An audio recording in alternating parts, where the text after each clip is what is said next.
What up? It's your boy T-Burn, the reaction. Today's Wrestling Wednesday. So I get into Pllana, talking about Money in the Bank. I didn't think it was that bad. A lot of folks was not feeling it. A lot of people thought it was the worst one ever. Not good PLE compared to all the other PLEs they had this whole year so far. That's been not the best one. So even Pllana said that as well too. Part because of what they did with the how they low-key wasted the briefcase, but there's like 50-50 with that. A lot of people love me say I agree it was low-key. On the cool, it was a waste. I mean, the way he did it, but at the same time, I get it as far as the story, one, and number two, it takes the rest of folks worrying about getting cash in as well too. So that's another thing, but it's like definitely a pro con of that situation as well too. The bloodline, but the bloodline review versus Seth versus Cody, KO, and Orton was cool. It just could have been better. And then about as well even because a lot of people would like to blame Cody for everything because they say some people saying blaming his title run has been whatever. It's not the case. It's actually because Solo just can't lead, man. The only person that was like the real MVP was KO and Jacob Batu. Cody had some great moments as well too. He actually kind of livened it up, or he did what he can do. But Tom was okay, and Solo is just like he's just not the leader, man. He's like Solo is Otis and Jacob Batu is Dave Ruffin that bloodline reviews. That's all I'm gonna say. So other than that, so it makes you really want to see why people just chanting "We want Roman" because Solo just ain't it. I mean, even if I was a Hill fan, I was just saying Solo ain't just it. So anyway, let's see what Pllana say about Money in the Bank. Let's get it. I haven't made one of these videos in a very long time because, well, the WWE just got a lot better compared to 2019. Those were truly the dark times. If you're watching, you know what I mean. With that said, there is one thing that's been ruined, and that is the Money in the Bank. Last weekend, the WWE made a huge mistake by having Drew McIntyre win the Money in the Bank briefcase, and they made a worse mistake later that night by giving him a failed cash-in. We're going to talk about why this was a horrible decision, but before we get there, let's talk about how Money in the Bank used to be something that was really special and awesome. Okay.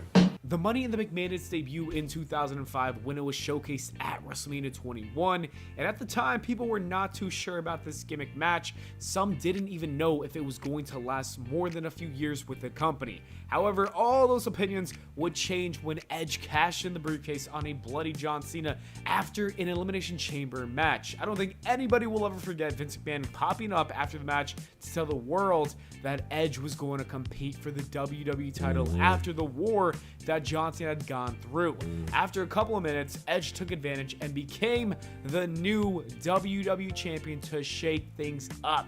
He became the ultimate opportunist, and the Money in the Bank concept was sold. It was an instant hit. After this well-done cash-in, people couldn't wait for the next one. People loved it so much because it added a shock factor that was needed in the WWE, and the match also would go on to create so many new stars. For example, Edge. Before this, Edge was stuck in the mid-card. After that cash-in, he turned into a legend and one of the best heels in the business. The same thing applies to names like CM Punk, Seth Rollins, and The Miz. Were there some bad choices like Jack Swagger? Sure, yes, but for the most part, it was a huge success. It was doing so well that it even became a major pay-per-view. I'd even argue and say that Money in the Bank became the fourth most important pay-per-view show for a while. Not only was the gimmick match great, but other matches like CM Punk versus John Cena and other bangers would help take that event to the next level. And everything would honestly change in the year of 2012. It would be the first time that we saw an unsuccessful cash-in. John Cena failed to defeat CM Punk after the Big Show interfered, causing a disqualification, meaning that John Cena did not succeed when cashing in. Downfall. Here we go. The first failed cash-in with John Cena was not a bad idea. That is not the moment that ruined it. If anything, I think it was a good idea because it was cool to see that the briefcase was not a guaranteed championship.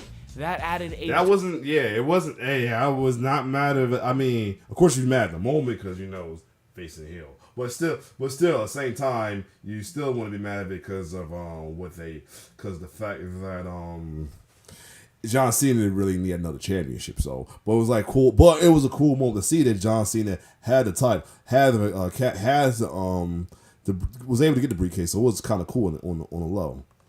Totally new element, a shocking element to the concept itself.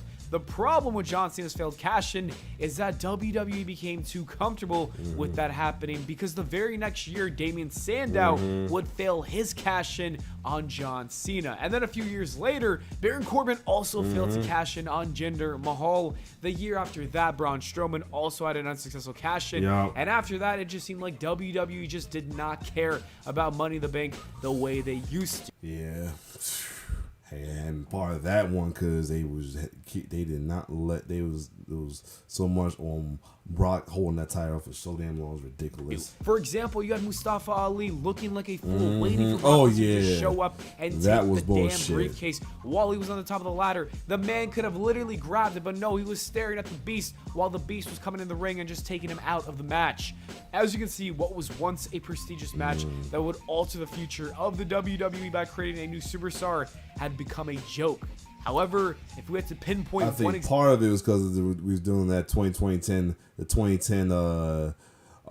dark times as well too. Exact moment where it was never the same. We gotta go back to the year of 2020 during the pandemic. Oh yeah. The Money in the Bank was ruined in the year of 2020. As I said, that was the year of the pandemic, and the WWE had to run shows at the Performance Center. Because of this, they created an entirely new concept where the men's and women's ladder match took place at the same time. This was the first time that ever happened. It started at the bottom of the WWE headquarters in Connecticut, and the wrestlers had to get to the top of the building. It was an interesting idea. I actually kind of liked it. The more I think about it, in fact, the more I do like it. But what I didn't like was the winner of the men's ladder match, Otis, would become the winner and would hold on to that briefcase. That is the exact moment where the Money in the Bank was ruined. This is a match that featured AJ Styles, Aleister Black, Daniel Bryan, and Rey Mysterio. I'm gonna be honest. I wasn't too mad that Otis had it. I was actually intrigued to see where they're gonna go with it, though. There was folks that was really hating on it as well too, man. I understand why, because of the perceived guys they had on it, but still. To have huge names like that, only to have Otis win it, kind of ruined the briefcase. I love Otis. I think his current run is so good, and he needs to finish his feud with Chad Gable. He's honestly slowly becoming a star now, but that was not the case back then. He was a tag team, he was a comedy act, and he wasn't anywhere near world championship material. Vince McMahon knew he made a huge mistake and then had him drop the briefcase to The Miz. That's the I also want to point that's the messed up part about him when he had Miz take the title from him. That was messed up right there. Now that part was messed up. The only winning I wasn't too mad about it. That right there was just pure mockery. The Miz's cash-in was also not great. The Miz would go on to win the title and be the champion for only 1 week. What happened to the days where the briefcase meant something? What happened to the days where it would lead to a strong championship run? I can't believe folks, and I remember I did not like that either. While folks was getting on my case, this is around talking. That pandemic era was the start of the dark cloud of wrestling for me, especially with wrestling groups where I did not want to be a fan. It wasn't because of what's going on there. It was because of fucking the asshole, the fans.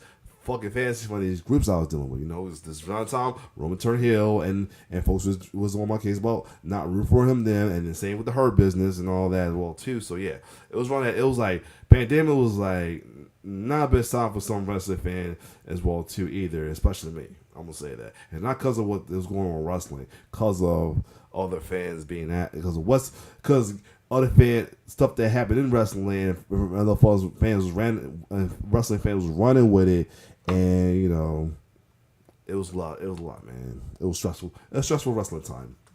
And what happened to the stars that it would create? All of that was ruined, and because of that, Money in the Bank became an afterthought.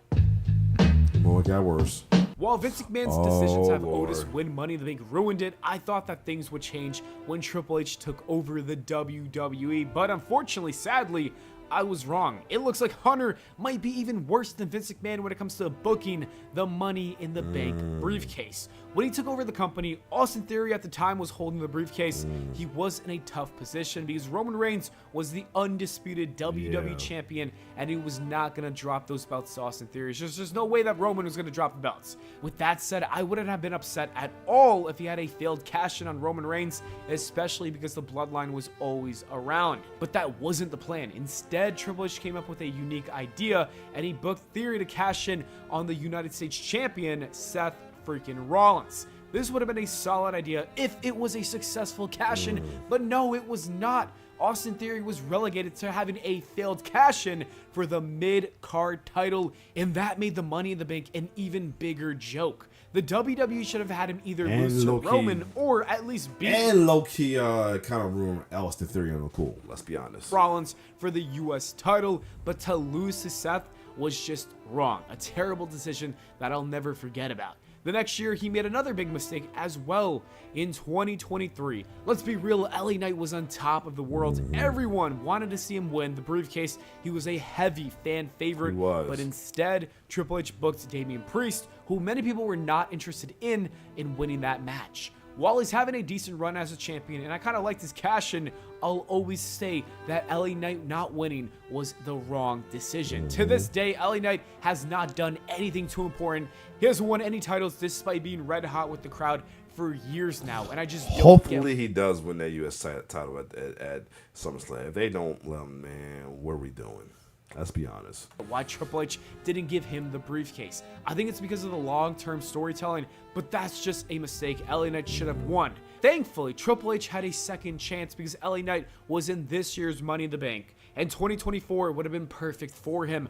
Or maybe even Chad Gable, who exploded in popularity ever since turning heel. You even have Jey Uso. The crowd loves the Heat Master, and it would have been nice to see him finish his story and finally win a WWE Championship. Did any of them win? Nope. And here's the thing. I'm glad Pllana said all this as well too. Those folks arguing about like, it was being assholes about it, about why they went and all that shit, and we should have paid attention and all that. It's trying to insult folks with the intelligence and all that. I mean, that wasn't cool, man. You know, that's one thing I hate, like fans like that who gotta go after the folks, gotta be insulting folks' intelligence, trying to go over there like you be a smart fan and all that. If you know this, if you pay attention on, like, I hate fans like that. Like that's like don't be like that. I mean, you're an asshole. I'm gonna care. You're an asshole, and for ladies, you're the B word. I don't like to call it the B word because I respect ladies, but at the same time, you're being one that somebody who don't care will refer to you as that. I'm just saying. Drew McIntyre was booked to win it, and then he was booked to have a failed cash-in later that night because CM Punk. This was the wrong decision yet again.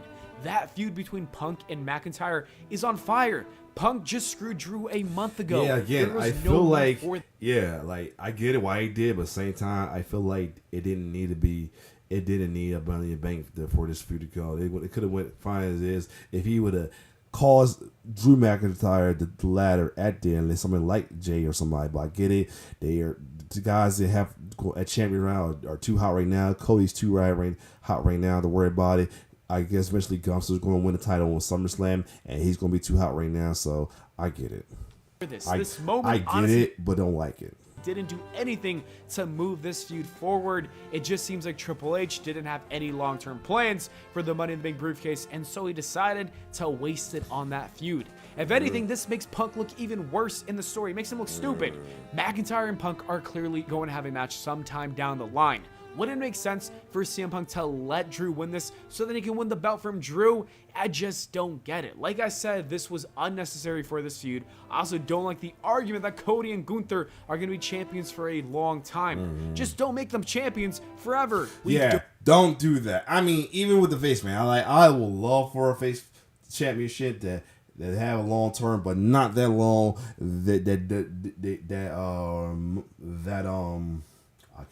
That run with Roman Reigns was too long for no reason. I was get it. I get it. They was all they doing is a stat pack for records, and it wasn't needed at all. Hold on a second. I'm back, and you see I got the little one with me. Let me finish the rest of this video. Oh, I done pulled it out. Hold on. Oh, something ain't right. Hold on. No, break it. Hold on.